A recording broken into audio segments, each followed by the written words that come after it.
Hello everybody, today we'll be trying out more new stuff added in iOS 15 to SwiftUI. First we'll add swipe actions to a rows in a list, and then we'll add the refreshable modifier so we can scroll to refresh. Since we are going to be adding a list of books, let's start by the model. Let's create our books. It'll be a simple struct. Our books will have an ID, a name, a color that we'll use to draw an icon, the name of the icon, which will be an SF symbol, and a flag indicating if it is red. In the previous exercise, we added a home view where we downloaded images. We're not going to replace that, but our books list will be in a separate view. For that, we'll use a tab bar to switch between the two of them.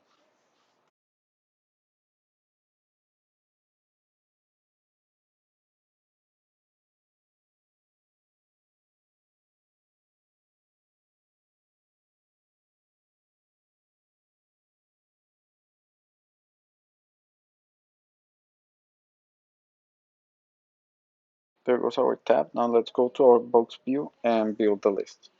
For now, the state of this view is going to be books. For now, let's just hard code. I prepare a list of books that we are going to hard code here. All of the new features that we're going to show rely on the list implementation, so that's what we're going to use. We're not going to use a scroll view. If we want to use our books in the for each, we need to make the struct identifiable.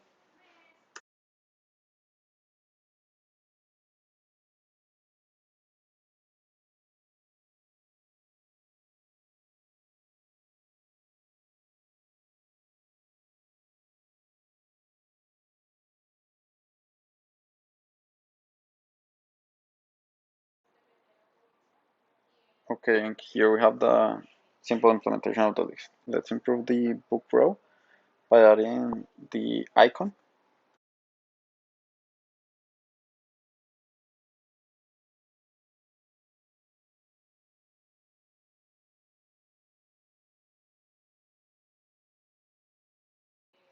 Let's also add a background and some padding. Okay, that looks good. Now we want to remove the separator. For that, we use the new modifier list section. Oh no, it's actually not list section separator, it's list row separator. And we set the visibility to that's hidden. And as easy as that, we can remove the separator between rows.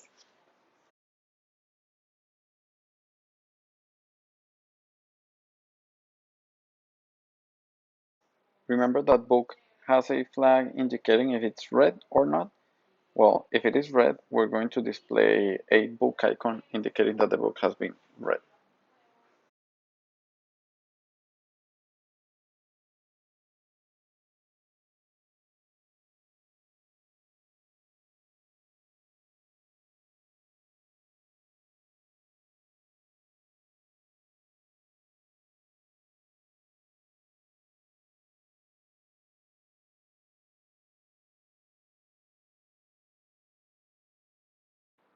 Okay, and now let's start adding swipe actions. So we'll use the new swipe action modifier.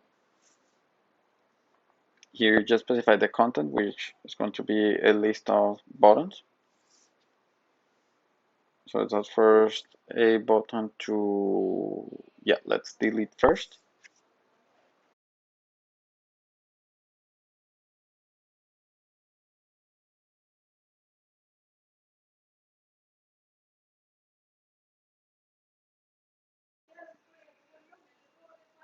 Let's change it. It's a system image, it's an SF symbol. Let's run the preview, and there we have it, our trash icon. Now, it is not the right color, we want the delete to be red. I could add a tint color to the button, but instead we also have this new attribute raw. We can make it destructive, and we have our red color. Now let's add another button here. We're not going to do anything with this new button in this exercise, but let's add a button to pin.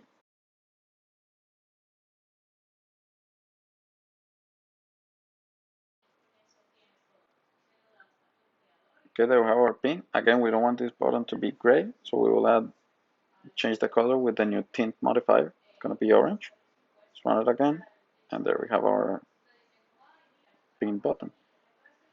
Now, we also want to swipe to the right and have an action to mark the book as read.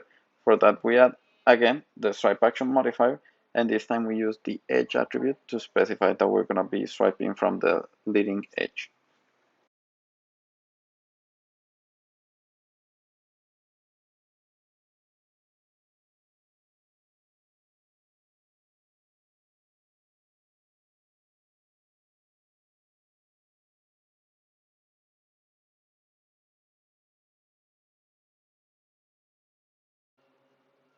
Okay, and nothing new to this button. We'll just change the text and the icon depending on the state of the book. And the difference here is when we tap on this button, we'll change the flag is read of the book. Now we'll get an exception here, an error here because we cannot mutate the book. For this, there's also a new thing in Swift, which we can mark with the $sign the books and the name of the attribute book, and now we can mutate the state. And now let's try it. We still have our two swipe actions. When we swipe to the right, we have the book, and there we have it.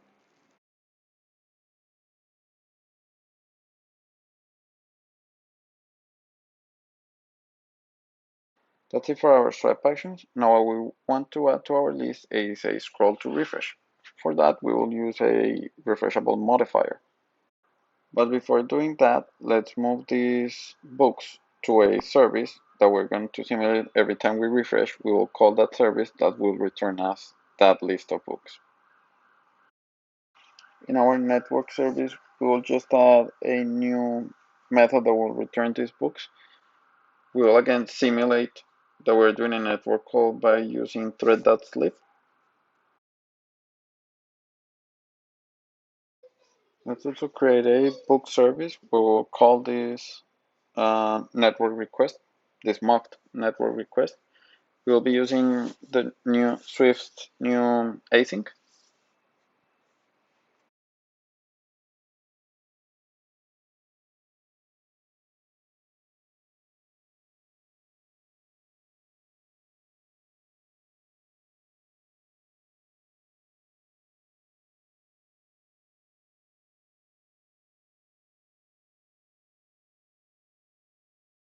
And now all that's missing is creating a view model that our view will use to keep track of the state.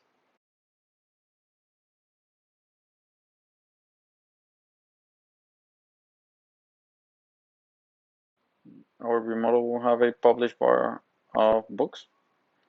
We'll also have a method that the view will call when it appears to fetch the books. And all of this we will do it through the book service we just created.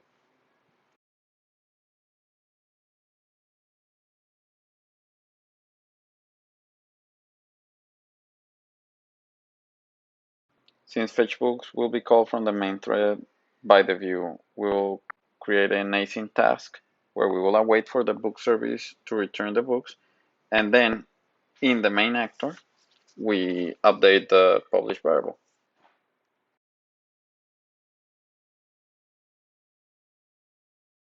Our view model will also have a method to refresh.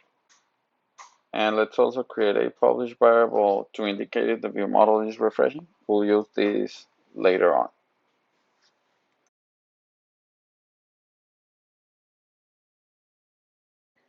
We never implemented the delete swipe action, so let's also have our view model dealing with that.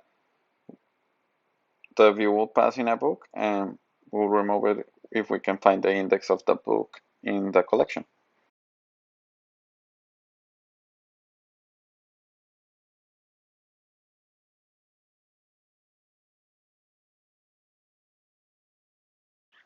Now that our view model is ready, let's add it to the view.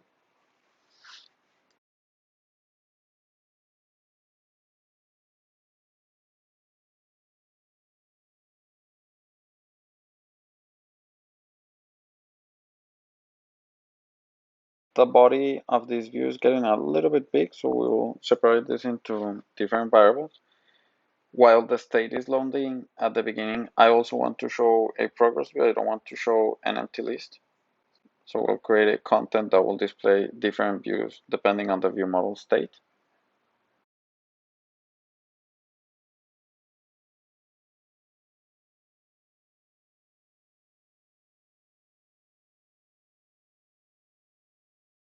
Because in the content we are returning different values, a progress view or a bulk list, we'll get an error. To fix this, we just add the add view builder annotation. To call the fetchBook method from our view model, we can use a new modifier, which is task. This is similar to onAppear. It's just going to be called when the view is created, and we can even call async methods here. Let's try running this on a simulator.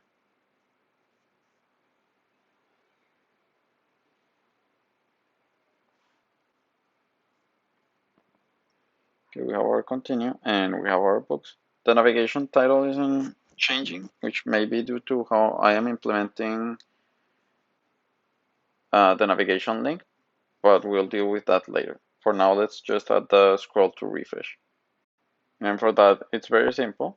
We just add the refreshable modifier and we call the refresh method from the view model. And that's it. It's really simple.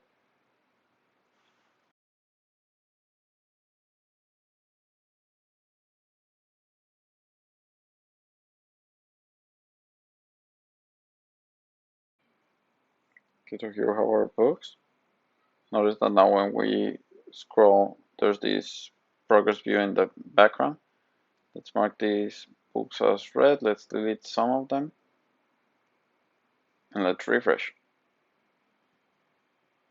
And our view is refreshed. Now notice what happened there. We scrolled to refresh, but the view took some time updating. That's because the service takes time in comeback. It would be nice if we could have something indicating that the view is refreshing. So we also need to address that. But for now, let's first deal with the issue where the navigation title wasn't changing.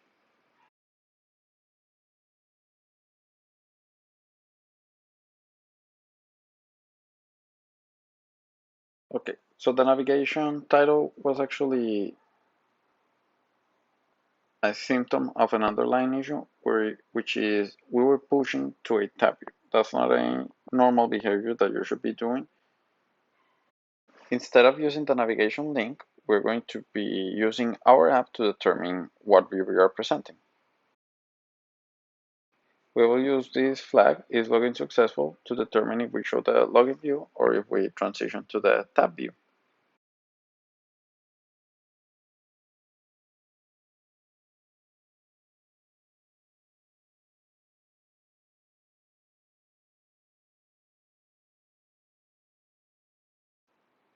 So we'll create these two views, add a transition, and to our login view, we'll create a binding variable that will update this is login successful.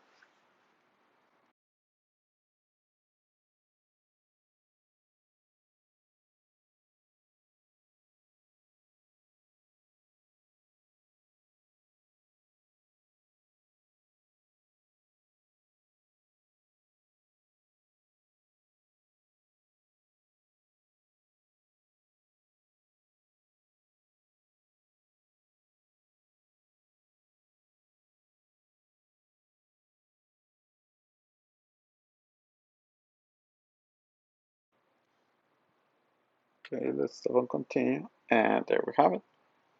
Now the navigation title is changing, everything is being presented as it should. Now the only thing that we're missing is a refresh indicator, something in the UI that tells the user that the list is being updated. To draw our refresh indicator, we're going to use Canvas. If you want to see in more detail how to use Canvas in the first exercise of this playlist of this WWDC app, we use Canvas to draw the login view that you saw in the beginning.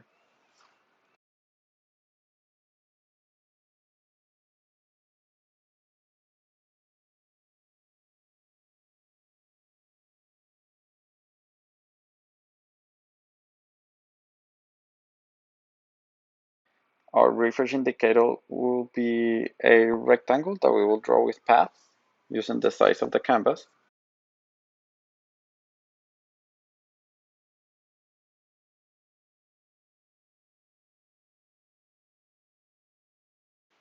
And we don't want the refresh indicator to be just one color. We want it to be a gradient. Well, let's do just that. Gradient just needs an array of colors. So let's pass in blue with different opacities.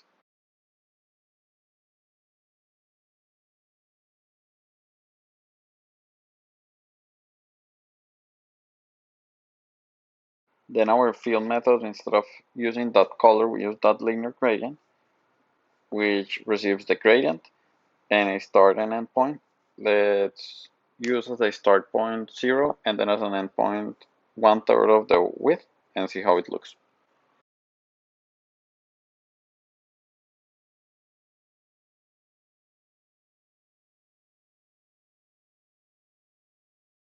Okay, it looks nice.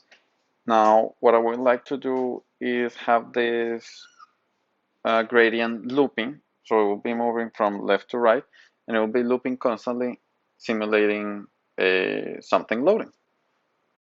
To do this looping animation, we use TimelineView. There we can keep track of certain values that we can then use to change what we are drawing in Canvas.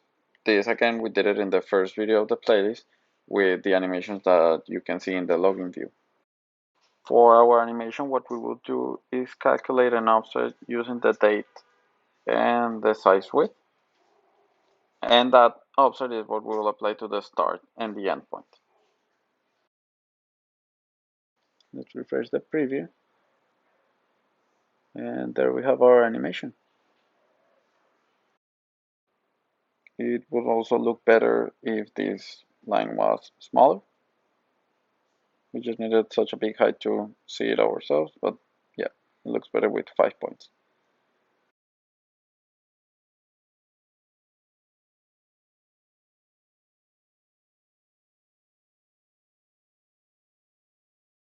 All that's left is adding this refresh indicator to our books view.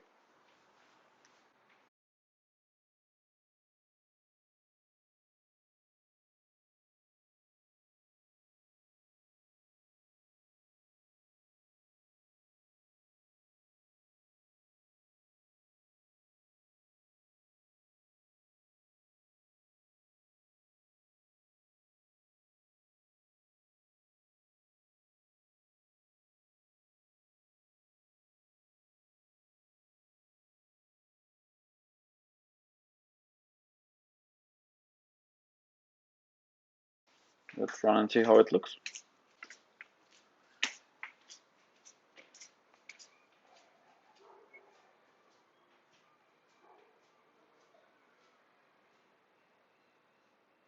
Okay, we have our list of books. Let's change some things. Refresh, and there we have our refresh indicator.